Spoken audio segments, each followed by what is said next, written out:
대통령의 시간 2008에서 2013까지 이 책이 여러 가지 파문을 일으키고 있어서 우리 노회찬 대표님 다 읽어보셨잖아요. PDF로. 이제 우선 지금 첫 번째 제기되고 있는 쟁점이 도대체 이 책을 왜 썼나? 예, 그죠. 하는 문제예요. 왜 쓴 것 같아요? 예, 뭐 역대 많은 대통령들이 이제 임기 후에 회고록이나 뭐 자서전을 남겼기 때문에 뭐 이명박 대통령도 쓸 수 있겠죠.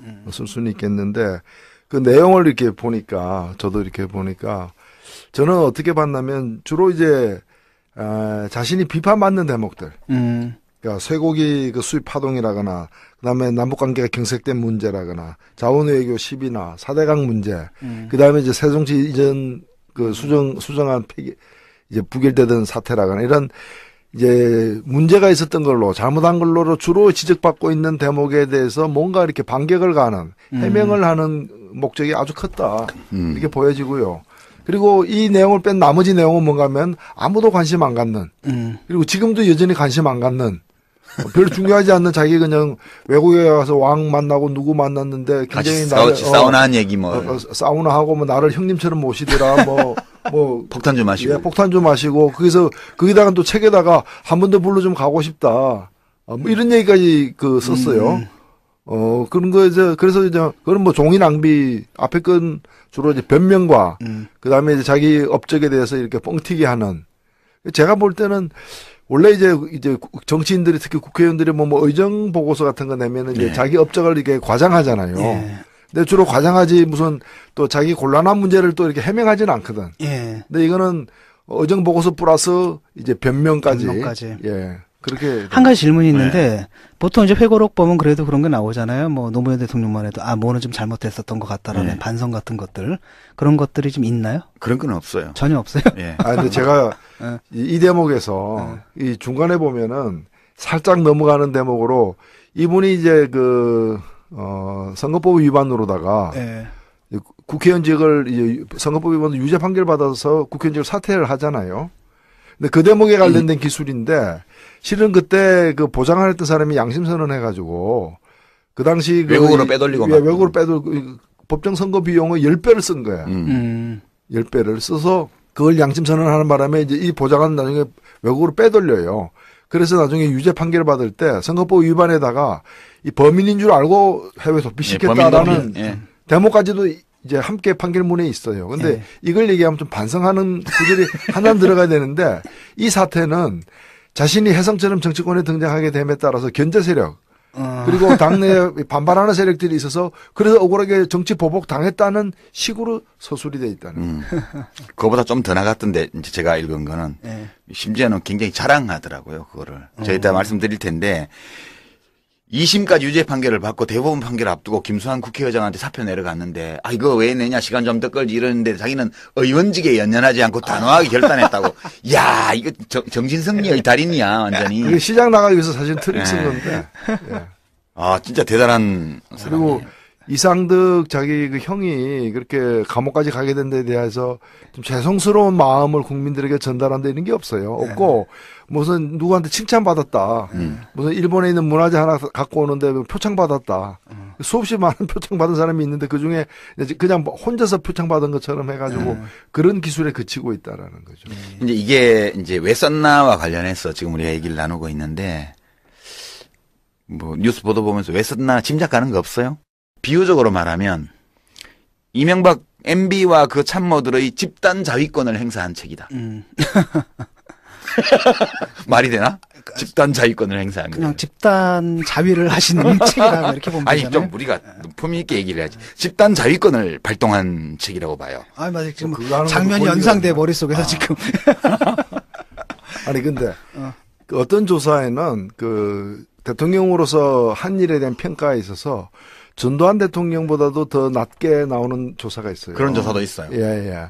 그러니까 내가 볼 때는 좀 그런 거 있잖아요. 이제 더 망가질 수 없다라는. 그러니까 이걸 통해 가지고 더 이렇게 자해하듯이 더 나빠질 수 없다.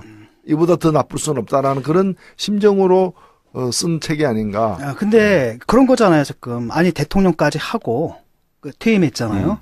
근데 심지어 지금 정권도 그 정권의 연장선상에 있는 정권이거든요. 그렇죠. 그럼에도 불구하고 지지율이 2%밖에 안 나왔다라고 한다면 지지율은 아니고 선호도가 2%밖에 안 나왔다고 한다면 자기들한테 어떤 굉장히 심각한 문제가 있다고. 아, 그건 이제 정상적인 사람들 얘기지.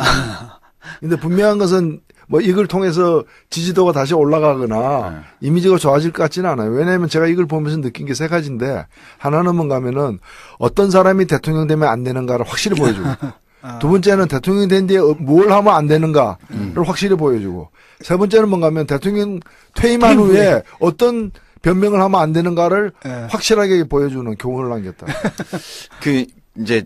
이런 결론, 지금 노회찬 대표님 말씀하시는 이런 결론을 내리게 하는 이 책의 특징이 한 6가지 정도가 있어요. 예. 제가 또 꼼꼼하게 분석을 해봤죠. 예. 이제 첫 번째 특징은 자화자찬이에요. 예. 근데 이게 또 재밌는 게 그 뒷부분에 후기에 보면 MB 각하 이름으로 나온 후기에 자화자찬을 하지 않기 위해서 경계했다. 이게 되게 강조해서 나와요. 근데 내용은 다 자화자찬밖에 없어. 본인들은 이걸 자화자찬이 아니라고 생각해요. 그러니까 제가 한 5가지 사례만 들면 종로 선거 때 이제 선거법 위반이 다 탄로나서 1, 2심에서 유죄를 받고 했는데 그 의원직을 대법원 선거를 앞두고 사퇴한 걸 자랑했어. 이게 79쪽에서 80쪽까지 나와요. 그다음에 촛불 시위 때 시위대가 다치면 우리는 독재국가로 돌아가는 거니까 청와대가 점령당하는 한이 있더라도 시위대의 안전을 최우선으로 해라 이렇게 지시해서 명박산성이 생겼다는 거예요.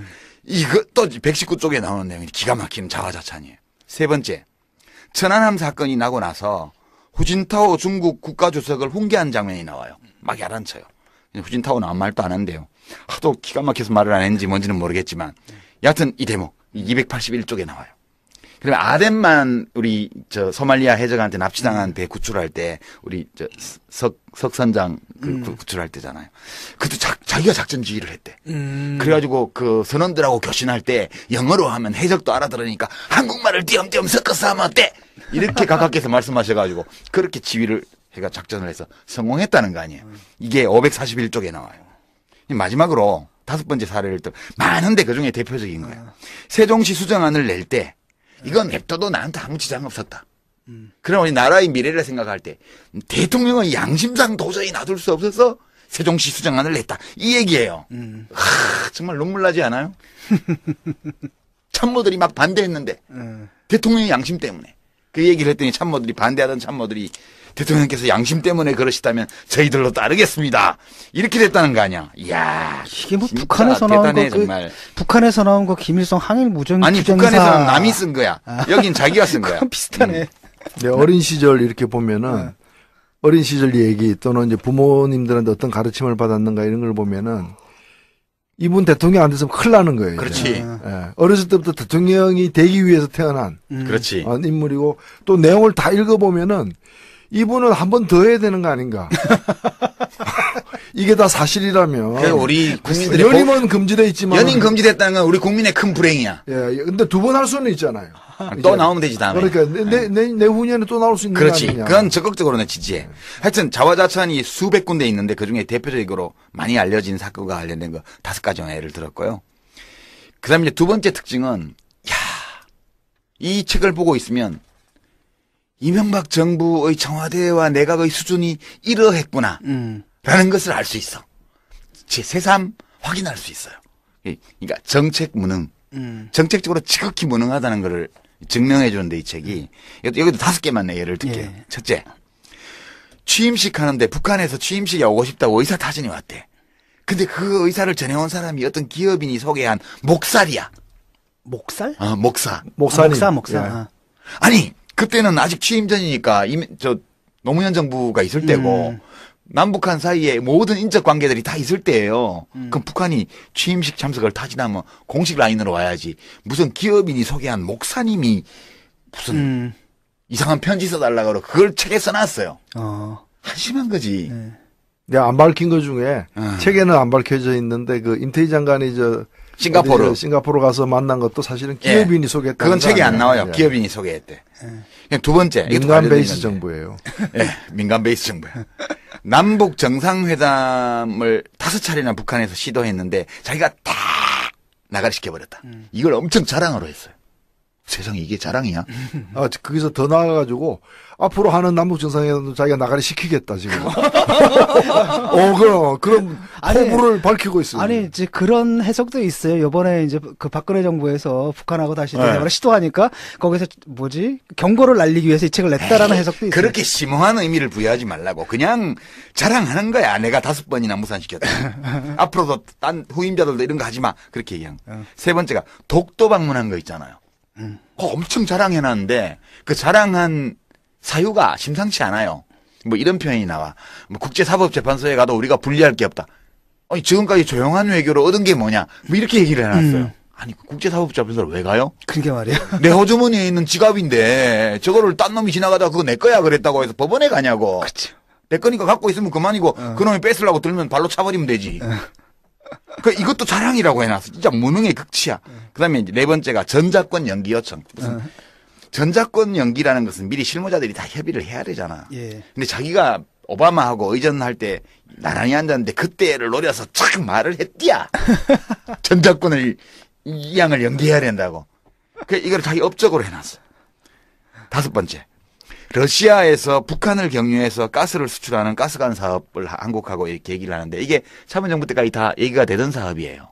근데 이게 남북 관계가 안 좋으니까 사업이 안 되잖아요. 네. 근데 러시아에서 북한을 맡아서 설득하기로 했다. 이런 것도 자랑이라고 써놨어. 그 푸틴이 지금 지난번에 박근혜 대통령도 푸틴 만나서 이 가스관 사업 논의할 때 화를 냈다는 거 아니에요. 아니 북한하고 관계를 남쪽에서 풀어야 자기들도 가스를 팔아먹는데 남북 관계가 안 풀리니까 가스를 팔 수가 없잖아. 예. 근데 와서 푸틴 보고 해결해 달라고 그러는 거야. 이게 무능이지.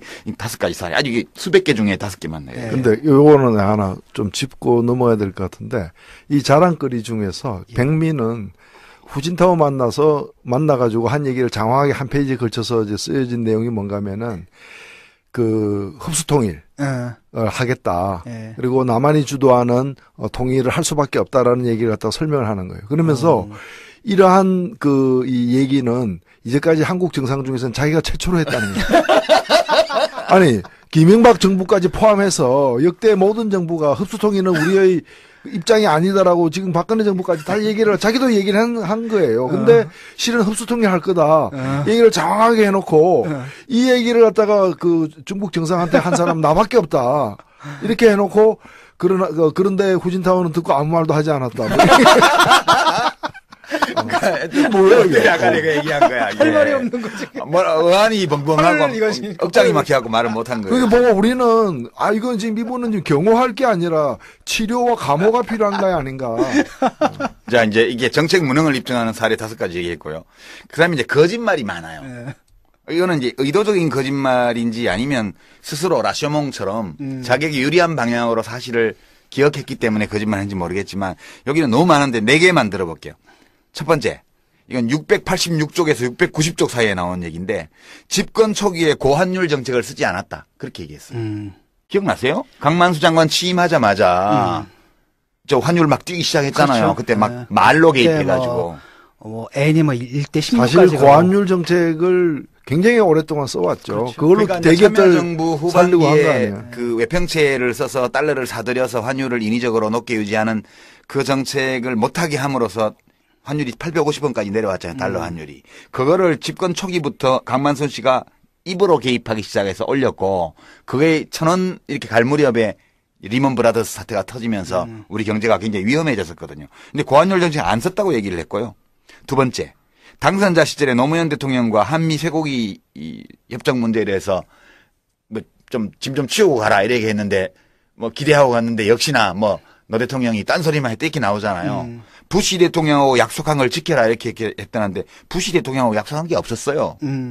그때는 한미 간에 원령 30개월 이하 살코기만 수입한다는 그 합의만 존재하고 있었고 나머지는 국제 그 수역 뭐 사무국인가 OIE에서 광우병 청정국가로 미국이 확정되면 그때 가서 국제 관리에 따라서 다시 협상하자. 이 합의만 있었던 거지. 뭔 합의가 있었다고 가서 지가 빚 받으러 가는 사람처럼 얘기를 해요. 그래서 바로 그 부분에 대해서 이제 노무현재단 측에서 이제 바로 예, 반론을 이거 거짓말이고요. 했죠. 네, 거짓말이라고. 그다음에 사업 4대강 사업의 성과를 자랑하는 거. 여기도 다 거짓말들이에요. 큰 비디끼벌레 괴담 이런 것부터 시작해 가지고 이거는 574쪽부터 580쪽까지 꽤 길게 나오는데 6쪽에 걸쳐 가지고 이것도 다 거짓말이고요. 자원외교 업적 자랑해 놓은 533쪽에서 534쪽 이것도 전부 산업자원부에서 나온 허위로 밝혀진 문서. 네. 그걸 의거해서 그거하고 똑같은 내용을 써놨어. 다 거짓말이고요. 네 번째 특징이 전임자 후임자 디스하기. 이게 네 번째 이 책의 특징이에요. 앞뒤로 디스하라. 지만 잘났어. 그러니까 이제 대표적인 걸 들면 아까 말씀드린 미국산 쇠고기 수입 문제에 관해서 노무현 대통령 디스한 거. 그 105쪽에 있고요. 세종시 수정안 내면서 이거를 수도 분할이다. 수도 이전보다 더 나쁘다. 국가 경쟁력이 훼손된다. 이래서 노 대통령을 디스했고 그래서 양심 때문에 자기가 수정안을 냈는데 이제 박근혜 당시 대표가 정략적인 걸로 오인해서 반대했다. 이렇게 해서 이제 후임자를 디스했어요. 그다음에 242쪽에 미국 의회 2011년도에 가서 연설한 얘기가 나오는데 한국말로 연설했다. 네, 나라의 자부심을 생각해서 한국어로 했다. 이거는 전형적으로 박근혜 대통령 상하원 합동연설 때 영어로 한 거 디스한 거거든요. 아니 근데 그 말 자체는 틀린 말은 아니죠. 말 자체는. 말 자체는 틀린 말은 근데 아니죠. 굳이 그 얘기를 하는 게 뭐냐 이게. 그치 역대 대통령들이 다 한국어로 연설을 했잖아요. 사실은 그 박근혜 대통령이 곳곳에서 디스 당하고 있는데 그렇지. 애기봉 트리 있잖아요. 네. 저게 박근혜 대통령의 지시에 의한 건 아니지만 지금 안 하고 있잖아요. 네. 근데 애기봉 트리가 얼마나 중요한가를 가지고 3페이지에 걸쳐서 예, 자기는 점등했다고. 점등했다. 그 3페이지에 걸쳐서 서술하고 있어. 그거 디스라는 건 난 눈치 못 챘는데 그것도 디스한 거구나. 디스한 거예요. 예. 그렇구나. 어쨌든 그리고 그 부분 때문에 이제 뭐 지금 당청 간의 갈등도 좀 생기는 예. 것 같고 또 만약 당내에서도 친노하고 또 친노가 아니라 친박과 친이들 사이에서 갈등이 생기는 것 같기도 하고요. 예. 저 재밌는 것 중에 하나가 뭔가 하면은 그 2008년 금융위기를 어떻게 극복했는가. 4대강 사업의 결과라는 거예요. 4대강 사업으로다가 이 경제가 이렇게 활성화되어 가지고 금융위기를 극복했다 이렇게 나와요. 야, 그거는 그냥 넘어갑시다. 이게 너무 어이가 없는 거는. 그러니까 그 4대강이 어디야? 뭐 나일강, 인더스강, 뭐 황하, 유프라테스, 티그리스강 이런 게 4대강인가? 아니 그래도 말을 해도 어느 정도 인과관계가 좀 맞아야지. 지금 연관이 좀 돼야지. 이 책의 5번째 특징이 외교적 결례가 많다는 거예요. 아까 이제 후진타오 얘기도 하셨지만 딴 예를 그건 빼고 딴 예를 들면 이건 2010년 11월 달에 있었던 일인데요. 연평도 포격 사건이 나고 나서 이제 중국에서 다이빙과 국무위원 이 사람이 이제 남북 관계에 좀 영향력을 많이 행사하고 하던 사람인데 이 사람이 긴급하게 한국에 왔어요. 여기서 이제 회담하고 나서 다시 북한을 갔거든요. 그때 이제 우리 쪽에서 그 다이빙거 국무위원한테 뭐 이렇게 북한에 이렇게 얘기 좀 해라 그렇게 얘기를 했대요. 근데 그거를 가서 이제 다이빙거가 했는지 아닌지 모르잖아요. 근데 유익 주중대사 그러니까 유익 씨가 중국 대사로 나가 있을 텐데 이 사람이 장즈진 중국 외교부 부부장한테서 얘기를 들었다면서 다이빙거가 북한에 가서 뭐라고 했냐 하면 북한이 선제 공격해서 남북한 무력 충돌이 생기면 북한 지원 안 하겠다 이렇게 북한에다 얘기했다는 거예요. 그러니까 이렇게 다이빙거가 이렇게 북한에다 얘기한 거를 장저진 중국 외교부 부부장이 유우익 주중대사한테 전해줬다는 거야. 예. 물론 이게 사실인지 아닌지는 확인할 필요는 없지. 유우익 씨 얘기니까. MB 각하가 이걸 듣고 이걸 또 회고록에 넣었어요. 다운표 쳐가지고. 그럼 뭐야 이게 지금. 이게 만약 사실이라면 다이빙거는 북한하고 남한 사이에서 지금 양다리 걸쳤다는 뜻 아니겠어요? 사실이 아니면 거짓말로 지금 다이빙거를 모욕한 게 되죠. 그러니까 이런 건 다운표 쳐서 하는 게 아니라고요. 기본적으로 이거는 극비리에 주고받은 대화 아니겠어요, 그죠? 이게 이제 첫 번째 사례로 352쪽에 있고요. 두 번째, 남북 비밀 접촉이 여러 차례 있었는데 그때마다 북한이 뭘 요구했나, 뭐 무슨 은행 설립하는데 뭐 100억 불러라, 뭐 비료 40만 톤 뭐 주라, 뭐 옥수수 10만 톤 주라 이런 얘기를 했다고 막 써놨잖아요. 특히 335쪽에. 이거는 이게 공식적인 요구였는지 아니면 또 어떤 기업인이 소개한 목사님 소개로 누군가 만났을 때 상대방이 누군지 알 수 없는 사람이 해준 건지 모르겠지만 이렇게 얘기하는 것도 이게 남북관계의 흐름에서 보면 비밀 접촉에 오간 내용이 사실이라 하더라도 이걸 여기다가 해버리는 거는 문제가 있죠. 또 다른 사례는 중국 원자바오 총리의 원자바오 씨는 이때 이제 최근의 일인데 김정일 국방위원장이 죽고 김정은이 승계를 했잖아요. 그러니까 이제 원자보험한테 막 불평을 합니다. 각하가. 이 사람 이제 30밖에 안 된 젊은 사람인데 앞으로 50년, 60년 저렇게 독재할 거 아니야. 북한이 이게 뭐 안 될 거 아니야. 그러니까 이제 원자바오 총리가 이랬다는 거예요. 역사 이치가 그렇게 해야 되겠습니까? 이랬다는 거야. 아니 이렇게 말을 했다는 것도 개연성이 낮지만 이렇게 말을 했다고 해서 그러니까. 그럼 이걸 여기다 써버리면 원자바오 총리는 그럼 어떻게 되는 거야? 북한하고 관계에서. 이런 게 되게 많아요. 그러니까 그게 꼭 내가 볼 때는 뭐 국가나 국민이나 이렇게 외국이나 이렇게 생각하는 게 없어. 자기만 생각하는 거 같네요. 그 이준석 성장하고 똑같아요. 그러니까 승객 버리고 배 버리고 도망 나온 사람하고 자기 혼자 생각하는 거야. 근데 더 재밌는 거는 그 얘기 해놓고 그 깜짝 놀랄 만한 원자보호가 역사 이치가 그렇게 되겠습니까? 라고 말 소개해놓고 그 다음에 뭐라고 돼 있는가 하면은 원자보호 총리가 나를 2번씩이나 국부인으로 초청한 이유를 짐작할 수 있었다. 그런 깨알 같은 자기잖아. 그러니까 뭐 그렇게 2번이나 초청한 이유는 다 한 것 같습니다라는 말을 한 것도 아니고 자기 스스로 초청하는 거야 이제. 아니 그런 식의 깨알 같은 자기 자랑은 책 전체에 쫙 깔려 있어가지고 일일이 참 말을 하기가 그래요. 아마 그런 건 기본이야. 서술의 기본이에요. 그건 지금 자화자찬을 경계해서 그렇게 됐는데 경계 안에서 뭔 일이 생겼나? 자 이제 마지막으로요. 뭐라고 분류하기 어렵지만 참 고약한 문제들이 좀 있는 책이에요. 기타 이렇게 묶어서 6번째 문제 특징으로 첫 번째가 대통령 기록물 관리법 위반 문제가 있어요. 여기 보면 후기에 실무자들 국장들 둘이 이름을 거론을 하고 기록을 다 찾아보고 이렇게 했다고 나와요. 이게 이제 대통령 지정 기록물일 경우에는 이게 무기한이잖아요, 사실상. 그렇죠. 근데 이거를 누설한 게 되잖아. 그러니까 이게 회고록을 쓰기 위해서 지정 기록물을 보는 거는 문제가 없어요. 대리인을 지정해서 보는 거기 때문에. 그러나 이제 지정 기록물의 기밀 누설에 해당되지 않도록끔 그걸 참고해서 회고록을 써야 되는 거지.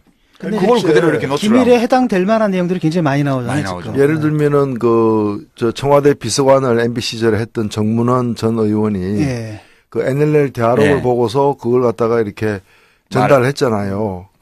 인용을 하고 이렇게 전달. 벌금 1,000만 원밖에 안 나왔어. 근데 이게 대법원 가서 유죄 받았어요. 바로 얼마 전에. 벌금 1,000만 원으로. 지금 똑같은 방식으로 하면은 이 책의 주요 내용들이 전부 다 그 위법 사항이 되는 거죠. 그러니까 이걸 따옴표를 치면 안 되고 원래 자기 감상이나 자기의 해석으로 그거를 해줘야 되는 거거든. 그렇죠. 그러니까 이제 자기가 역사 기록, 대통령 기록물에서 확인할 수 있는 사실관계를 토대로 해서 이것이 자기의 해석이나 자기의 생각이나 자기의 주장 형태로 나가도록 해줘야 되는데 그냥 따옴표를 쳐서 너무 많이 썼어요 지금. 그리고 이 국내법 위반 문제만이 아니고 2011년도에 베이징 가가지고 남북 정상회담 관련 사전 접촉을 했어요.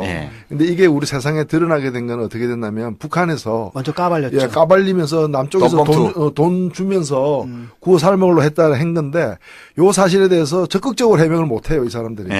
이 책에서. 근데 못하면서 거꾸로 돼 있잖아요. 지금 북한이 먼저 국가가 그러니까 요 대목과 자기들이 돈 주려고 했던 부분에서는 적극적으로 해명 못 하면서 뭐라고 기술을 하고 있나 하면은 이 비공개 회담을 공개하는 것은 국제 관례에 어긋나는 일이다. 그래서 더 깔 것도 많지만 자기들 안 깠다. 깠으면 국가 관계가 파탄났을 것이다. 이렇게 얘기하면서 다른 대목에서는 다 까버리는 거예요. 네, 그렇죠. 하여튼 앞뒤가 안 맞는 이거는 앞으로 이제 좀 문제가 될 것 같아요. 누가 고발을 하거나 이렇게 하면 이제 이 책을 다 뒤져가지고 거기에 해당되는 걸 찾아서 어떤 기록물을 봤는지 로그 기록을 확인을 하고 혹시 그 내용이 일치해서 기밀 누설 혐의가 적용될 수 있는 게 있으면 실무자들이나 뭐 혹은 집필자들이 처벌받을 수도 있는 문제라고 봐요. 이게 MB가 한 것처럼 박근혜 대통령이 한다면 바로 검찰에서 수사 착수해가지고 소환하고 그래야 될 사안이죠. 두 번째 자잘한 문제는 이명박 대통령이 좀 편찮으셨다네요. 2009년도에. 2009년 12월에 확정 진단을 받았다는데 폐 질환이라고만 나왔는데 폐결핵이었던 것 같아요. 제 생각에는. 어릴 때부터 아팠던 부분. 왜 이제 병력 문제 나올 때도 그 폐가 좀 안 좋다고 그랬잖아요. 그래서 하여튼 6개월 정도에 완치되었다. 이건 뭐 이것도 다 알리지 않은 것이 참모들도 잘 모르게 했다고 나와요. 혹시 국가에 좋지 않은 영향을 줄까봐. 뭐 별 영향 나의 없을 것 죽음을 같은데. 나의 죽음을 이충모공 정신에 따라서. 하여튼 뭐 그거는 대통령이 편찬하셨더니. 원래 그런 전염성 있는 질환은 알려야 돼요. 아 근데 예, 이건 이제 그래서 격리하고 격리를 결핵 중에는 비전염성 결핵이 있거든요. 비전염성이었다고 나와요. 한 가지만 더 소개하고 이제 마무리할까 하는데요. 되게 보면 이 집필에 참가한 모든 사람들이 각각 자기 자랑을 했어요. 그래서 대통령이 안 먹어도 될 욕을 먹는 거야. 모든 자랑을 다 각각 하신 게 아니야. 집필에 집단적으로 참여한 모든 참모들이 다 자기가 한 일과 관련해서 자기 자랑을 한 거를 각하를 빌려서 자기 자랑을 했단 말이야. 그 중에서 특히 김두 예. 이 양반은 곳곳에 자기가 근데 제일 제가 깨알 같은 자기 자랑 중에 가장 기가 막힌 대목이 이건데요. 629쪽 중간에 있는 거예요. 중반 중에. 여기 이렇게 돼 있어. 읽어볼게요. 아, 너무 귀여워. 이 책을 보면 러블리해요, 진짜. 사야 될 것 같아, 나도. 이게 아니, 듣다 보니까 PDF 재밌어. 줄게. 아, 이제 대통령 입장, 여기서 나는 대통령이에요. 나는 오랫동안 정치부 기자와 정치부장을 지내서 정무적 감각과 여론 동향에 남다른 판단 능력을 갖춘 김두우 정무기획비서관을 주요 회의에 참석시켜 자주 의견을 듣곤 했다. 이게 나와요. 뜬금없어, 이거 좀 솔직히. 그래서 김두우 씨가 그 몇 군데 나와요, 김두는. 여기가 제일 그래서 내가 볼 때 깜찍하다니까. 맨 마지막에 읽은 사람은 대통령이 아닌 것 같아. 대통령이 읽은 다음에 몇 사람이 보면서 자기 각자 거는 자기 다 파트에다 자기 거 다 집어넣은 집어넣어. 것 같아. 아니 이제 그렇게 생각하면 또 이 김두우 씨를 모욕하는 게 될 수 있는데 혹시 각하께서 굉장히 의리가 있는 분이어서 또 아, 특별히 김두우만큼은 꼭 국회의원이라도 시켜야 되겠다. 그래서 나중에 출마했을 때 홍보물에 뭐 한 줄 넣을 수 있게 배려를 해주신 건 아닐까. 아, 그런 훈훈한 어떤 느낌이 좀 들었어요. 629쪽이에요. 나 참. 죽겠네 정말. 이외에도 자잘하게 깨알 같은 재미가 많은 책인데요. 사진 마십시오. 예, 꼭 필요하면 제가 PDF 드릴게요. 예. 그 크게 보면 이제 자화자찬을 통해 가지고 이제 국민과 척을 질 생각을 한 것 같고 또 외국 정상들과의 대화 내용을 그냥 폭로함으로써 그 외교 관계 자체도 좀 껄끄러워지는 부분이 있고 그 사람들이 한글 모르는 게 다행이야. 이 책은 영문판 절대 내면 안 돼요. 그다음에 이제 북한과의 대만을 접촉 파악을 부분도 된다는 거예요. 또 까발림으로써 또 남북 관계를 좀 힘들게 만든 부분도 있고 마지막으로 이제 또 그 지금 정권까지 건드려 가지고 당청 간의 관계도 좀 힘들어지는 부분들이 있고 이 책을 도대체 아니 왜 썼을까나 이해가 안 가. 아니 근데 이 그러니까 책을 총괄 집필해서 지금 내서 기자회견 간담회 한 사람이 김두우 씨인데 이 김두우 씨가 정무적 감각과 여론 동향에 남다른 판단 능력을 갖고 있다는 게 이해가 돼요? 진짜 귀여워 이 구절은. 누가 썼는지 안 물어보고 싶어. 각하가 썼는지. 본인이 아니 김두 씨가 썼겠죠. 아, 설마. 어쨌든 이제 그 각하가 자랑하는 그분의 그 정무 감각이 대충 이런 책을 내는 수준이라는 거. 그렇지. 이제 이 책은 전체적으로 본책과 부록을 통틀어서 예. 한국 사회의 수준을 적나라하게 보여준 거죠. 이런 정도의 지적 능력과 판단력, 이런 감각, 이런 정서 상태를 가진 사람이 5년 동안 대한민국을 운영했다. 보면은 그런데도 나라가 안 망했다 이거야. 그 점이 중요한 거지. 그런데 보면은 한민족의 있지, 저력이죠 뭐. 그 뭐랄까 그 자기 도취라 그래야 되나? 자아도취요. 야, 자기 도취 이상한 종류의 이상한 굉장히 괴상한 종류의 정치적 나르시즘 같은 게 좀 있는 분 같아요. 아, 그거는 대통령들은 다 그런 게 좀씩은 있어요. 아 근데 좀 심하잖아. 근데 이제 많이 심하지. 그러니까 문제는 뭐냐 그런 게 있다 하더라도 내가 그러면 남들이 어떻게 나한테 말할 것인가에 대한 감각은 있잖아. 근데 여기 이 부분은 이분은 거기에 대한 생각이 전혀 없는 것 같아. 근데 이제 우리가 이해를 해야지. 예. 이제 말씀만 하셨다 하면 사기일 가능성이 굉장히 높은 분이기 때문에 아니 한강에 그 저 잠실하고 저 더 위쪽에 그 신곡 수중보, 잠실 수중보 얘기. 그걸 설치해가지고 물이 깨끗해졌다는 거예요. 사실 그거 설치하는 바람에 한강물 지금 우리 그 가장 많이 보는 구간은 수영만 할 수 있지 먹을 수 없는 물이 그렇죠. 되면 이렇게 오래 그보 때문에 그렇게 됐는데 물이 깨끗해졌다는 식으로 이렇게 사실을 왜곡하는 노벨상감이야. 그 만약 그게 사실이라는 걸 증명한다면 기존의 모든 생화학적 법칙과 이런 걸 다 뒤집어 엎는 거기 때문에. 그리고 우리 그 저 대통령 선거 때 그 이명박 대통령 공약의 747 공약. 네. 그거는 그 본인들도 창피해서 더 얘기 안 하는 대목이잖아요. 근데 예. 이거 보면은 그 747 공약 배우려고 외국 정상들이 많은 관심을 갖고 어떤 정상은 팀까지 보냈다는 거야. 아니 근데 이 정도면은 그 북한 애들하고 좀 비슷하지 않아요? 이게 멘탈리티가 아. 이렇게 그 정신 승리 많이 하잖아요. 하여튼 정신승리의 북한에도 정상적인 달인이고요. 사람 많아요. 우리가 이렇게 양극화가 심하고 이제 살기가 어려운 이런 시대를 우리가 통과할 때는 우리 MB 각하 이 위대한 정신승리법에 대해서 조금 귀를 기울일 필요 있는 것 같아요. 하여튼 뭐 치료와 감호가 국민들의 많은 어떤 또 보살핌이 필요한 건 사실인 것 같아요.